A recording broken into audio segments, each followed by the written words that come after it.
I like sports. I could do something in sports. Maybe I could be like an announcer, like a color man. Well, they tend to give those jobs to ex-ball players and people that are, in broadcasting.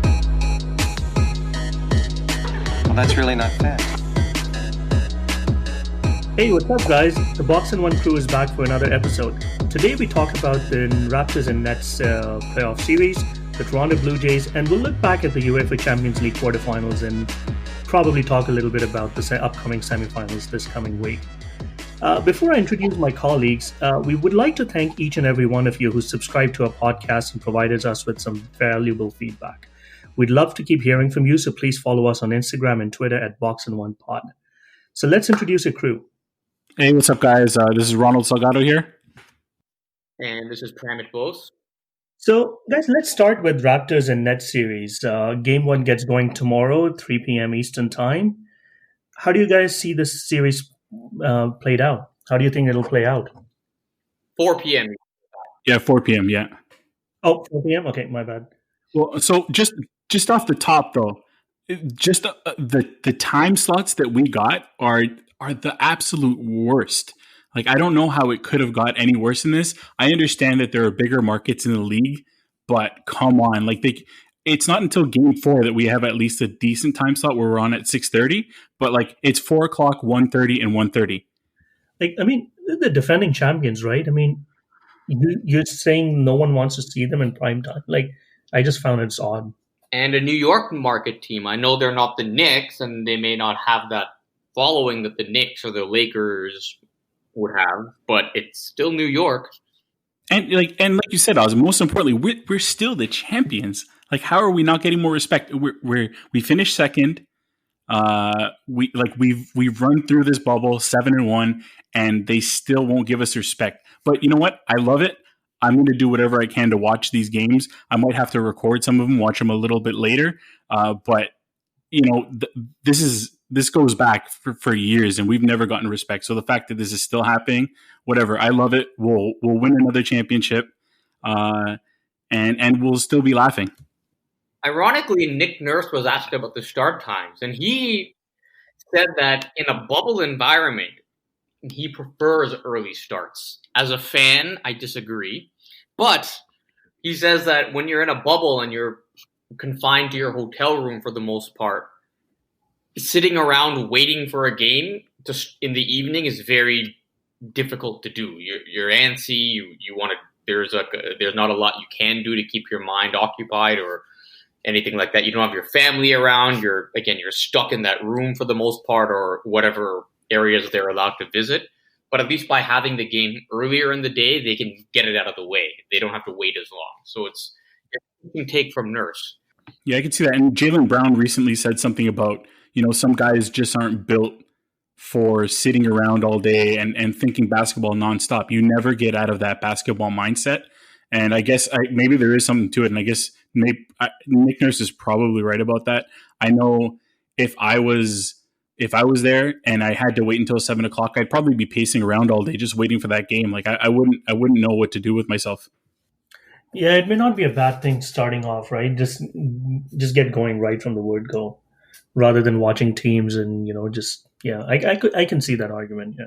Yeah, but I mean, we might as well get on to our predictions. I don't know if any of you guys agree, but I'm thinking this should be a Raptors win. I just don't know. I haven't decided how easy this is going to be, or if it's actually going to be a little bit more difficult. Unless they go into this series the way they went into that Orlando series last year, where they lost the first game and Nurse got angry at them for not playing hard enough, and then they just came out and took the next 4 games. I don't see the Nets winning a game here. I mean, I'm looking at their depth chart right now. Dinwiddie's not in the bubble. DeAndre Jordan is hurt. He didn't come because due to injury. Kyrie Irving didn't come. Obviously, they don't have Kevin Durant. So you have someone like Karis LeVert, who's been fantastic. I mean, he's come into his own offensively. He's a tenacious defender. You got some good players like a Jared Allen, Joe Harris, but I mean, the Raptors have 5 guys like Karis LeVert, guys that can average more than 15 points and play tenacious defense. There's not a lot here. I mean, they don't have a lot of depth. They're going to play hard. They've played hard in the bubble. They've defended hard. They've gone hard at Lillard. LeVert really went hard at Dame Lillard last week, and Lillard gave him props afterwards. But the Raptors can only beat themselves. I really believe that if they don't take the series seriously, the Nets may win a game, may make it a little closer in some other games than it needs to be. But anything, if it takes longer than 5 games, I would be disappointed. Yeah, and if you look at the Raptors this season and the one game that the Raptors lost in the bubble, they always struggle when a team is able to pressure them defensively, be up in their faces, and create turnovers. And the Raptors have been killing themselves a little bit in some of these games by turning the ball over a lot. I think they were near the bottom in turnovers for these 8 bubble games. But the Nets' best chance is to create turnovers, and they did a good job of it throughout the 8 seeding games. They were creating 14 a game, 5th best out of the 22 teams, but they were also near the bottom in defensive rating, 18th out of the 22 teams. So without playing defense, I don't think they stand a chance. Like you said, LeVert might steal a game. I don't think he'll steal 2. He's been playing great. He even scored 37 against the Raptors in the 3rd game that they played against them. But just with this Raptors defense, I don't see it happening, and he just doesn't have the supporting cast. Joe Harris has been playing great. Jared Allen is also, I think they expected maybe a little bit more from him. He hasn't been playing well enough, and I just think when you look at the teams up and down, man for man, there's no way somebody like Timothy Luwawu-Cabarrot is even in the same level as some of these guys that the Raptors have. So I'm expecting hopefully a sweep. I don't think the Raptors, well, actually, no, they've never had a sweep. So at least a sweep, but if it's 4-1 and they get out without any injuries, I think they're happy. Okay, so let's talk a little bit. So this is interesting. So both of you guys think it shouldn't go beyond 4-5 games, right? So let's talk about what are the risks. Like, so if Nets somehow make an improbable run in this series, whether they win or not, it's a different story altogether. But let's say they take the series to 6 or 7 games. What do you think that they would need to do to stop this Toronto Raptors team? Can I say that there's nothing that they can do? No, but in all honesty, it really is about creating turnovers, getting easy points off turnovers, and not letting the Raptors defense get set. As if you're not making the Raptors turn the ball over, and you're not pressuring them and getting up in their face and getting a hand up on shots and making sure they don't have open shots. I don't like, without doing that, the Nets just don't have a chance. The Raptors, if you had to pick one weakness that they have, is that they are prone to offensive slumps or runs in games where they can't score. I think that some of that is a byproduct of the fact that if you want to criticize the team for something, they don't have that clear-cut star who, in tough times, they can just give him the ball and he can just go off by himself. They are a good offense. I mean, I think that there's some stat that came out this week that they were the first team in 30 years to have 5 guys average more than 15 points, which is quite impressive. If you have Fred, Norm, Kyle, Pascal, and I think the 5th would be Serge Ibaka. So they're a good offense, a very good offense. They share the ball, they take good shots, but they don't have that elite scorer, that elite offensive player that can create his own shot, that can, no matter what you throw at him. Like last year, they'd have games where nobody could score and Kawhi just carried them. That's the one fault that this team doesn't have. So if the Nets are able to disrupt that offense or force the Raptors into long scoring droughts. So, for example, they kind of struggle with half court at times, right? So let's say if the threes dry up, does that pose a challenge? Yes. Yeah, absolutely. But I just don't see it drying up for an entire series. There are too many guys on this team that can hit shots. So, and that's where I think that the Nets might steal a game. It's when those threes just aren't dropping. So the Raptors not having a go-to guy that can steal, that can win a game for them. I don't know that that's going to affect them in this series. I think that's going to be more of an effect, have more of an effect on them in later series when you're in conference semifinals, conference finals. But against this Nets team, I just they just don't have enough to keep up with the Raptors, I don't think.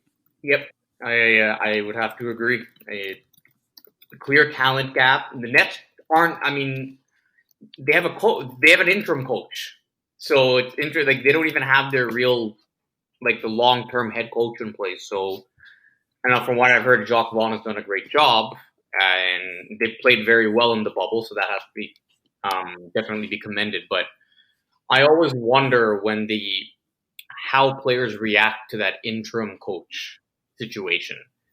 I mean, their pride, they want to win, but are they really locked in or as focused, and will they buy in the way they would to the guy that's going to be there long term? Interesting question. Jacques Vaughn didn't have a very good relationship with his players when he coached Orlando. Now, you can learn, get better, and I'm sure he has. But that's an interesting factor. Is without your long-term head coach, your top guys, what's the thinking? What's the mindset like? Is it just we're going to go in and do the best we can, play hard? Or are they really going in saying, hey, we're going to win this and we don't care what anybody says? What's that attitude going to be? So this is how I look at it. Okay, so yeah, you have an interim coach, but I mean, you're in the playoffs, right? I mean, for them, it's like anything they do here is gravy. So they don't have anything to lose. No one's going to blame them if they get knocked out 4-0. I think that sometimes it could probably play out to teams' advantages that, you have nothing to lose. No one's going to say anything. Might as well go out there and see if you can create some, just set the cat amongst the pigeons a little bit. If the Raptors pull a typical Raptors move and lose that first game, there's going to be a little bit of panic setting into the fan base, and the media is just going to be all over that. So, that first game, if LeVert comes in and just scores 40 points, carries that team to a win, you'll see a lot of people getting a little bit nervous because of that. You have that team who has nothing to lose. They just give LeVert 30 shots and carry us to victory. Yeah, I have a different take. Though, we have nothing to lose, so we're just going to go out there. But I truly wonder if a player really believes they have a chance to win, I wonder if they'll have that extra level of focus and pay it that extra, that attention to detail that you pay when you're really, really focused, because you have the opportunity to do something special. They can go out there, they play hard, they won't be under pressure, they'll be free, but will they be locked in and focused? That's my question, because in their minds, is it worth that? We'll go out there and just go really hard and make life difficult, but is it sometimes human nature being what it is it really worth putting in that extra effort now? Yes, they're professionals, they have to do it, but doing it is a different thing. And there's one more factor that I've heard thrown out there. It's that these guys have been in the bubble away from their families for so long that, a team that most people are writing off anyways, they might just say, guys, let's just pack our bags and go home. Let's go home and see our families. Yep. But really, guys, I mean, then why even make the effort to make it to the playoffs? Why even play the way they did in the bubble? They were already in. I know, but I mean, they still played well. They did, and now, in fairness, they beat they beat Milwaukee, for example. Milwaukee didn't play their starters the second half, so you have a point. I mean, they did play hard, but they were 5-3? 5-3, yeah. And they beat a couple of good teams that weren't playing regulars. So let's keep that in mind. That they beat a team like the Bucks, but Giannis didn't play the whole second half. However, you do bring up a point that why even show up and play hard? Well, it's different, right? Or were they playing hard? Or sometimes how media likes to create this narrative when an underdog team comes in and plays well. Oh, they're just playing so hard and together. Well, Or was it that their opponents just weren't playing good? I think it's always a bit of both, right? I mean, and yeah, I mean, of course, we're not expecting them to, beat Raptors and go past the first round. But I just find it hard to believe for professional athletes, you're just going to mail it in playoffs. I don't think they mail it in, but will that extra level of focus be there? Yeah, it's finding that extra gear, and we've all gone through it. We're professionals as well, but there are days where you go to work, and to our employers, we don't do this often, but there are days where you just don't have it, and sometimes you mail it in, and it happens with professional athletes as well. And I think in this situation, personally, if I were there, I don't want to say that I'm not going to try my best, but if you start to believe the media and that you don't really have a chance, maybe you just say, yeah, you know what, we don't really have a chance. Let's pack our bags and get ready to go home. I'm not saying it's going to happen, but it could. So before we move on from this topic, what do you guys want to see from Raptors in this series? So clearly, if they're such overwhelming favorites, not only you want to dispatch them as efficiently as possible, but you also want to probably tinker a little bit to just prepare for potentially, the conference semis and the conference finals as well. What do you want to see from Raptors? Like, what are the expectations from someone like Siakam now that he's probably, has to take that extra responsibility, which he didn't have to like last year with Kawhi being on the team? I would say cleanups. They've had, to Ron's point earlier, they've had some issues offensively in the bubble. They've had a lot of turnovers. They've gone through scoring slumps or games where they just didn't score at a high percentage. Siakam has been very up and down. So in this series, what I'd like to see is cleaning up some of the offensive deficiencies they've shown, not turning the ball over, having some games where they really score at a high percentage. Having maybe a couple of Siakam 30-plus point games would be nice as well, just to get rid of that narrative that,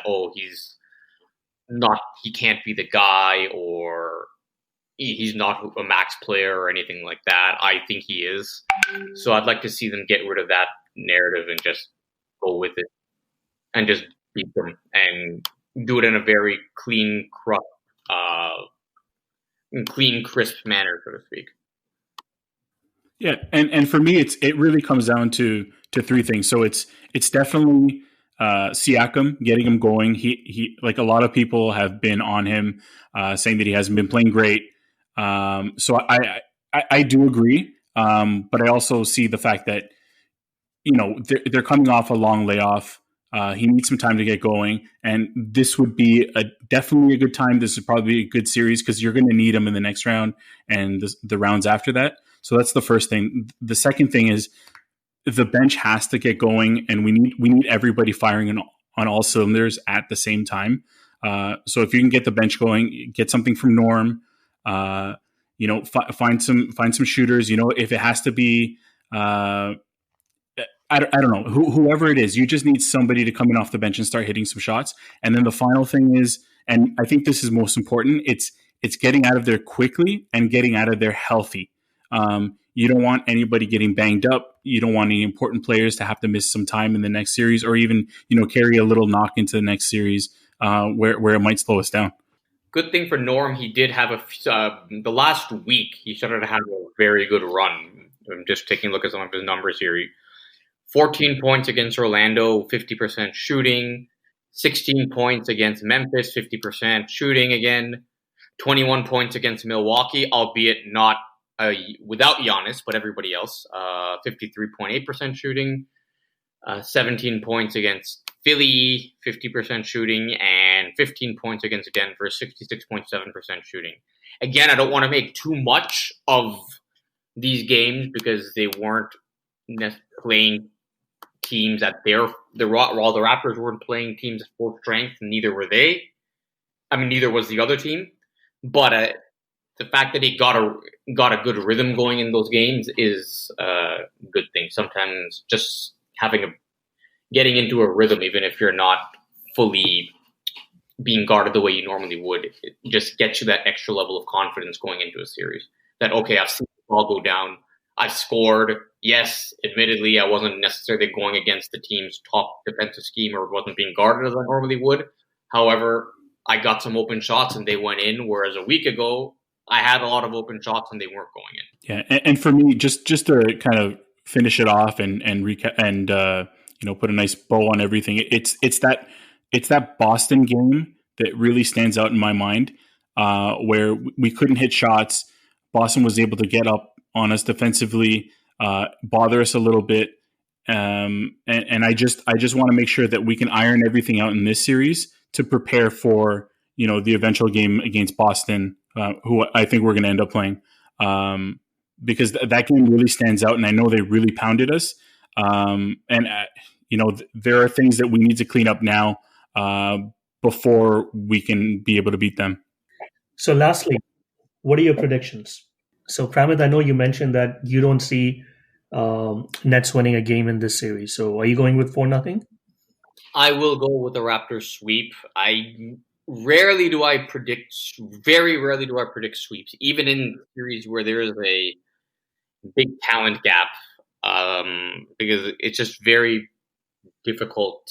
A good team can just wake up on the wrong side of the bed, have a couple of guys under the weather with a cold, and you lose a game. It happens.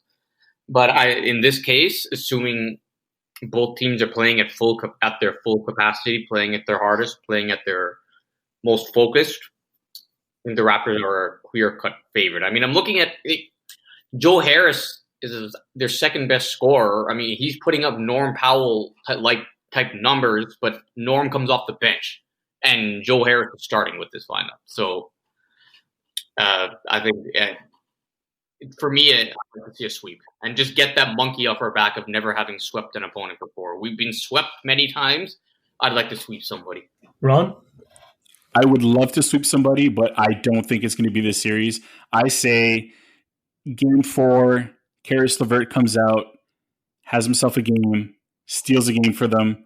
We'll still win, but it's going to be 4-1. And the game that the Nets win, I think, will be a somewhat less important game, because it'll just be one of those where, okay, we fell asleep a little bit.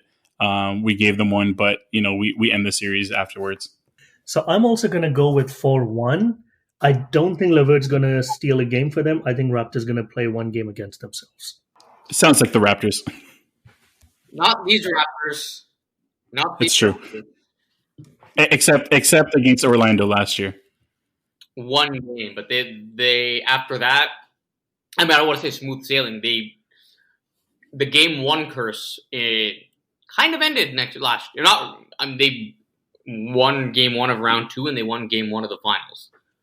So I think just by winning a championship, a lot of those playoff narratives, those the game one curse, the can't get it done, find ways to lose. I think a lot of those narratives are just gone now, even without Kawhi. But I think just winning that championship has gotten a lot of monkeys off the organization's back, and now it's just a matter of paying back favors. Like, they've lost to the Nets twice in their history in the playoffs. Time to get those wins back, just like they've done against Orlando and Washington. I would like to see them, and Philly, if you go back to 2001, they took care of the Sixers last year in a very similar fashion, by this time actually by hitting the buzzer beater shot. And I want to see the Lakers come out of the West just so they could take on LeBron in a playoff series and settle that score as well. Awesome. So moving on, the mighty Toronto Blue Jays, they lost a modified doubleheader today to Tampa Bay Rays. The first one picking off from yesterday, they lost 3-2, and then the second one they lost in the extra innings, in 8 innings actually. As the second one was only a 7-inning game, they lost 7-5, a blown save, and then a bit of an adventure in right field by Teoscar Hernandez. I'll let you guys go first. I'll save my words. No, I think your rant is very important to the success of our podcast. Yeah, we need it. Their outfield is not good, and Teoscar is just emblematic of the problems that this organization has in identifying younger players that have the potential to grow. They haven't developed any of they brought in Teoscar, they brought in Brandon Drury, who infield and outfield. They brought in Derek Fisher, Grichuk, I mean, he's off to an okay start, but 2 full years prior, I mean, nothing.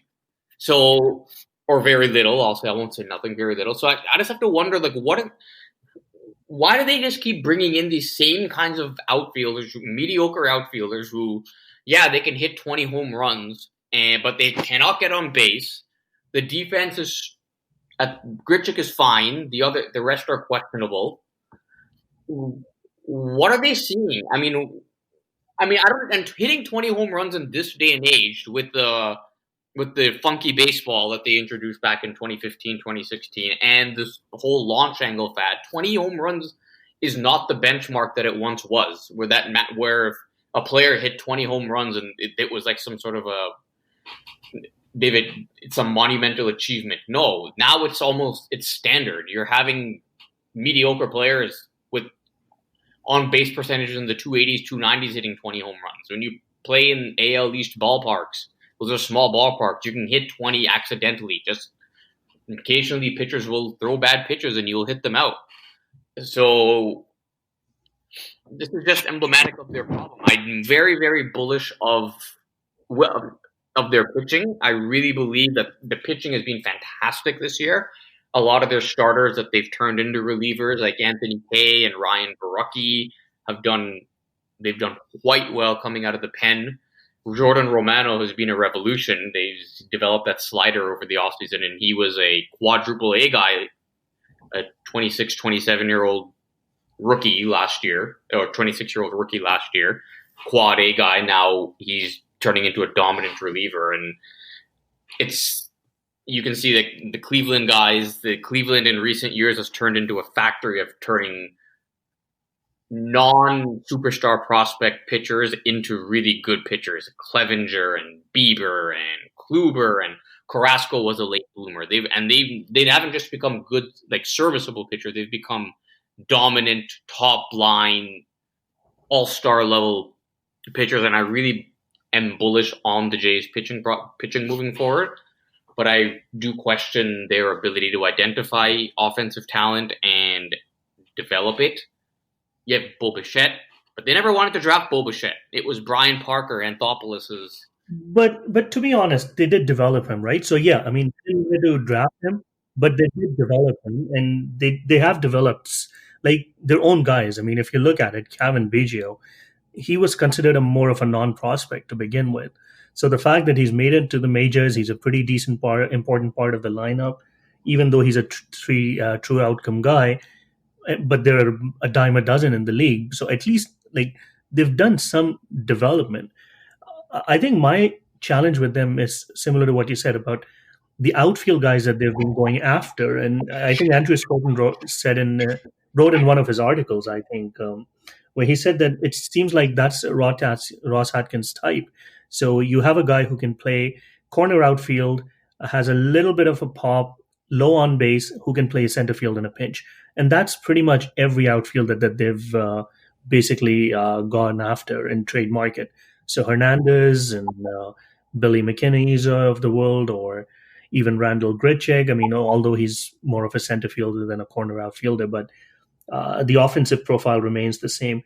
And I agree with you with the whole launch angle revolution, right? I mean, like even if you look at 5 years ago, 62 players in Major League Baseball hit 20 home runs.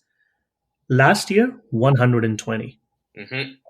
So like twice as many people over 5 years now hitting 20 home runs. So yeah, absolutely. That's no longer a benchmark of power. It's just an indication of what the league offensively looks like today. You know, people are trading strikeouts for 20, 25 home runs from pretty much every spot in the lineup.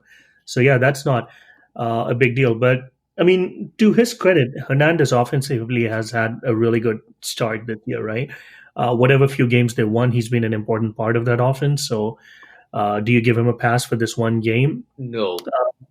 But overall, I think he's been good. I mean, his OPS is over 1,000 this season so far.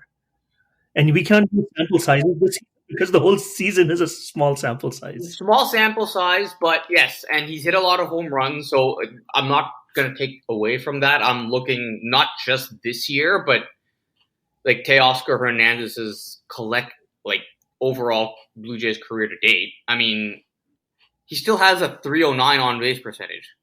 Like a 7.1. This is a good JP Arencibia month. A lot of home runs and can't get on base. I think it's actually gone up to 316. Okay, this was as coming into today.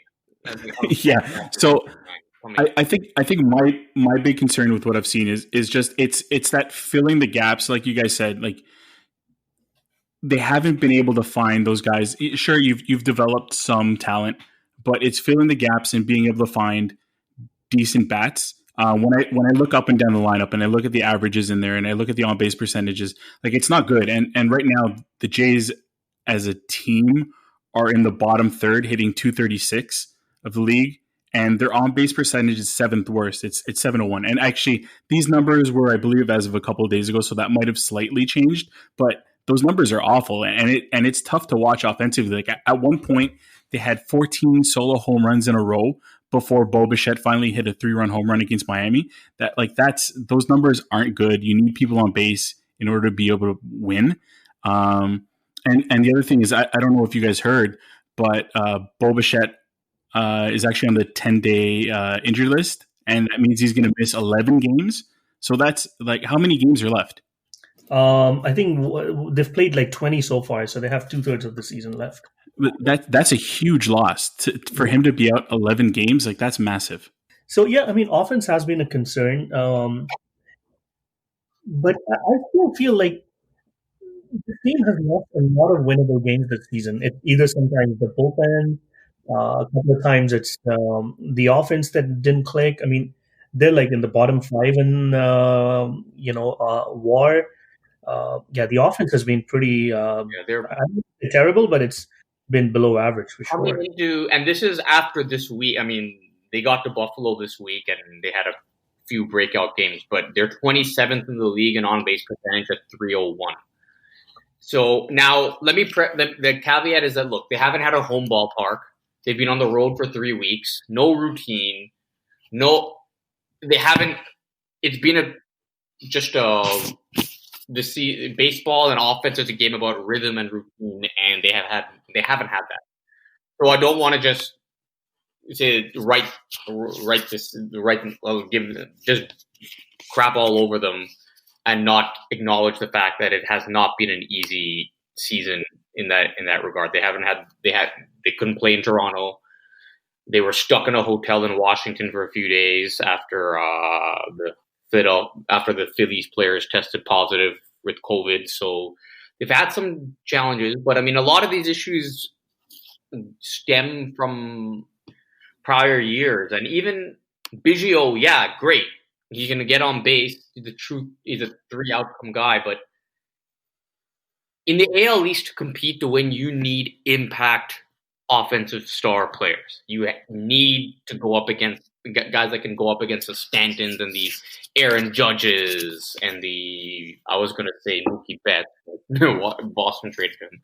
But the Xander Bogaerts type guys. You need impact bats. And I think outside of Bo Bichette right now, there's not a lot of impact. Vlad could still be that. I still believe he can, although the slow start has been concerning. But they need. Yeah, but he's still 21 years old. I mean, let's always never forget that. Like, he's still very, very young. Also, I'm just looking at it. In his last 7 games, he's hitting 296. Mm-hmm. He's got a couple of home runs, only 3 RBIs, but that's kind of out of his control. I don't know what he's hitting with guys in scoring position, but I don't know how many players we've actually had in scoring position lately. But so he's improved, and I think when we first discussed this topic, my thought was, we were going to be talking about how much he's been struggling, and if there's any concern. I think I'm getting a little bit more positive about where he's going to end up, but I know, Pramit, you're not 100% sold on it. I still believe he can do it. I'm not going to write him off. I'm not going to say, we should be deeply concerned or gravely concerned that this is not a bad situation. I still believe that if he can get himself into shape, go through some struggles. He's never struggled before. Maybe that's a part of it as well. And I do question, like, organizationally, is there anything they could do? And I don't want to just say fire coaches, but is there anything maybe they could do better that they haven't done well? Because again, they've had really one impact bat, Bo Bichette, so far come through their whole development system the past few years. So, or any of guys that have even spent some time in the minors. So it could be just a matter of a combination of different things. He's, as Azam says, he's so young. So you don't want to write him off. You don't want to give up on him at all. And who knows, maybe like had this been a normal season and he got off to a bad start like this, he could have spent some more time in the minors to fix up some things, which, hey, Mike Trout got set back on at one time when he first got called up. So he hasn't had that opportunity for development. So I'm sure this COVID, everything hasn't helped. But I'm still very high on him. It's just not come as fast as we would have liked, especially when you factor in that in recent years we've had a lot of young 20-year-old stars take the league by storm, and we were hoping he would do that for us, and he hasn't so far. How much of a difference would having a big bat hitting behind him in the lineup make? I don't know if it would have made a lot of difference. I mean, sometimes, like, I truly believe, like, I mean, Blue Jays haven't had too many prospects of his hype, right? And I think sometimes our expectations are a little too high. It is a little concerning that he hits a ball a lot on the ground, and he's been less than patient. But like you said, I mean, he's coming around a little bit, so you never know. Maybe he might, he might really be coming around. Yeah, in terms of lineup protection, you should read Keith Law's book, Smart Baseball, that debunks the whole notion of protection and having a big bat behind a hitter. It doesn't really do that much. Do a whole lot, right? Yeah. It's been proven that it's very, like, there isn't a change. Pitchers aren't really going to pitch a guy differently based on who's hitting behind him. You get the guy, you pitch somebody to get them out, then the better hitter behind him will come up with a guy not on base, which will reduce the amount of damage that hitter can possibly do. So it doesn't make sense to, we're not going to give him we are going to throw more pitches in the strike zone and give him better pitches to hit, so the guy behind us won't have him on base. Well, if you give him better pitches to hit, he'll higher probability that he will get on base or hit a home run. So yeah, technically he won't be on base, but he would have scored a run for you. So yeah, that's been debunked, I think, in most circles in baseball. Yeah, and one thing to keep in mind. So last year we know he got tired towards the end with his fitness and everything, and he kind of tailed off a little bit. But if you really, like, one of the metrics is weighted runs created plus, right? And if the rate stat, so 100 is league average, and if you're 110, then you're 10% better than the league average. If you look at top 25 seasons, rookie seasons, right? I mean, I think I wrote this article sometime last year after once the season ended. He's still ranked pretty high up there. Like, for if you look at the list of top 25 players, and just looking at age 20 rookie season, like, Mike Trout put up monster numbers. 10 of those 25 are in the Hall of Fame, and I think Vlad ranked somewhere around the 20th mark, even in that, like, even with a very disappointing season. So you can see that for players that young, it's not very easy, right? It's not an easy game. It takes a lot of skill and a lot of adjustments. So I mean, that's why we sometimes need to have a bit of perspective as well. Like, he's a very, very young guy. So what do you guys think of Blue Jays going forward? Like, how do you see them? Like, do you think they're going to make a run for the playoffs? I mean, it is an expanded playoff this time around. So, I mean, you don't really have to be a stellar team to make it. You don't have Bo Bichette, your best hitter, for 1/6 of your season. and they haven't had much offensive production outside of him. You don't have Ken Giles, who, you could talk about the value of a closer, but really it just extends your bullpen. So if you have him in the ninth, then you can get your other top relievers early, use them earlier in the game. So, and you'll have more flexibility in using them. So even with an expanded playoff, I don't think they will get in this year. I mean, who knows? They could go on but then again, with the nature of the season, you just go on a 1-win streak. You can go on a 5-game win streak, and that might just be enough to get you that the 8th seed that they're going with. So if I were to venture a guess, no, but I mean, it's not that they're not that far out of it. Yeah, and I don't think so. And just with the issues that they're having with their bats, and they're 3.5 back right now, the Orioles. But even if they did, like, what's the point? They're not going to make any real noise. So it might get some excitement, but I just don't see a point to it. But I do want to point out, just before we move on, while I still have my chance, the Marlins are sitting atop of the NL East at 9-6. So there's your Marlins update, everybody. They're making it. They're going to the playoffs. Are you going to pick them to win the World Series this year, Ron? Absolutely. If they make it to the playoffs, Marlins history shows that they win the World Series. We shall see. Now, funny, the top 8 teams in each league, American League, National League, make the playoffs. The Jays are only 2 games out of that 8th seed. So, and round 1 is a 3-game weekend series where anything can happen. But yeah, I would say no at this point. Yeah, and it's too bad, because this is probably the worst season to tank, because one, you only have 60 games, so any team can make some noise, and secondly, you're not going to know a whole lot about prospects probably, because not many people, like, there's not a whole lot of baseball going on, so you might as well just have a low draft pick and just make some noise this season rather than tanking to get another high pick next year. Yeah, on the flip side, it's better if you can't have fans anyways. It might be the best time to tank. Exactly. Not being hit at the gates. All right. So I think let's move on to our last topic of the day, the Champions League. Some incredible results over the weekend, Ron. Let's start with your favorite. What happened with Barcelona? That was a massacre. Okay, so everyone, full disclosure, we were supposed to record this. It's Sunday today, so we were actually supposed to record this, I believe, on Wednesday. And I was going to come on here and say that Barcelona was my pick to win the Champions League. An 8-2 score later against Bayern, and I'm really happy that I didn't come on and make that choice. But just so everybody knows, that's where I was leaning. But they just they have a whole list of problems.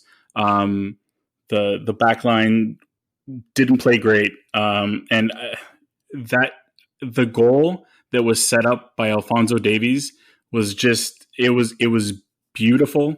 As much as it hurt that it happened, but that just sealed the game for them. But Barcelona's got so many other issues that it hurts. It hurts to see it.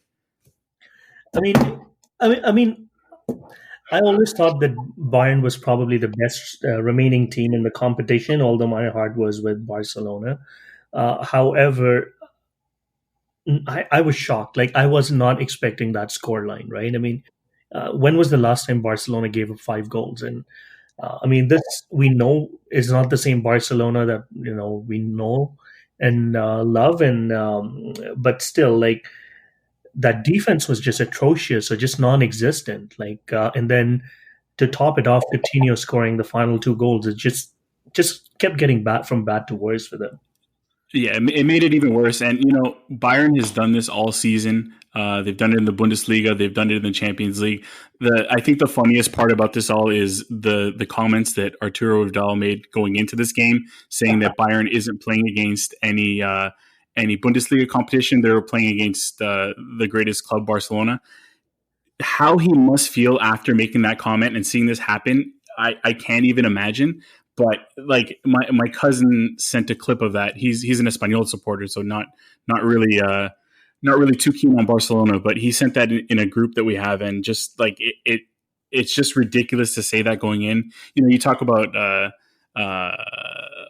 giving somebody a reason to really rub it in. That's one of those things, and just it just sounds so stupid after the fact when you're looking at that 8-2 scoreline. Yeah, and I mean for Bayern, I mean this like Champions League has been key priority for them last few years. I mean everyone knows they're a very dominant club in Bundesliga. So I mean it's fantastic to see them doing well again, and they pretty much could be more like have more Champions League titles than Barcelona over the past 10 years if they end up winning, right? I mean Barcelona has had one maybe in the last 10 years, and yeah. right. I'm trying to remember the timeline, but it's something like that. But you know, they've made it deep into the tournament, and they've always managed to fizzle out the past 3 years, especially. So it hasn't been a good run. I'm sure Messi's getting really frustrated. There are a bunch of issues with the board. There's just issues all around in that club. Yeah, and that's why I thought it was a shame that Ballon d'Or got cancelled this year, because this could have been Lewandowski's year. I mean, he's been fantastic, right? It was, yeah. So it's been so good this year. I mean, he's always fun to watch. And one of the good things about watching Bayern now is our Canadian boy is going to be playing at that stage. And yeah, you're right. That run and that setup for the goal was just amazing. That was so much fun to watch, right? And this kid will play in the Canadian colors someday, so that is very, very exciting. Well, he already has, and actually, since we're on the topic, now that he is like before playing for Bayern, right? I mean, he's played already, but now everyone knows Alphonso Davies, right? Yeah, and add to the fact that Jonathan David, who was playing for Ghent in Belgium, also just signed to Ligue 1 Lille. For it was a €30 million fee that they paid for him. So you have two guys playing at Lille isn't necessarily the same level as Bayern, but you have two guys who are playing in pretty high profile leagues, both Canadian, both in and around 20 years old. It's a really exciting time for Canadian soccer. Yeah, and Lille was they came in fourth this year, so I mean they're not you're not talking about League 2 or Bundesliga 2. It's still talking about top flight soccer, right? So yeah, exactly. And he's I feel that league is just tailor made for him, and he's just going to set it on fire. Like he already had a goal in his first appearance. So if you haven't seen him play, pull him up on YouTube, watch some highlights. He's exciting. So, in other news, another failed attempt for Manchester City. Again, goes to show, I mean, there's been this knock against Pep that he hasn't really won Champions League since he moved on from Barcelona. So, without Lionel Messi in the lineup, he hasn't really been successful in Europe. I don't know how fair that is. He's led some fantastic teams, Bayern being one of them, and then Manchester City nowadays. But I thought that was a bit of an interesting result as well. I thought Man City would go through, but then Lyon has been they've been giant killers, right? I mean, they beat Man City, and then before that they knocked out Juventus. And they're up against Bayern, so they may have some different ideas. I think it's Bayern's to lose, but should be an interesting game.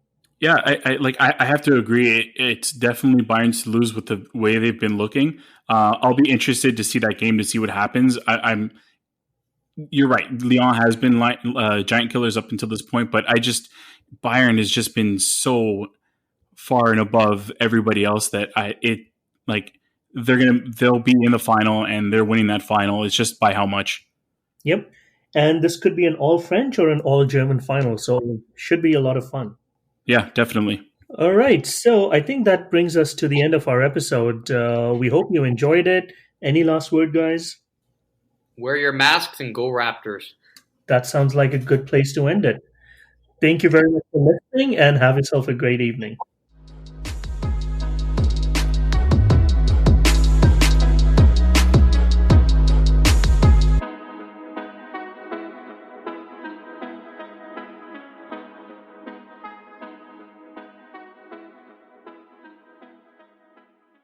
Are we finished? Done.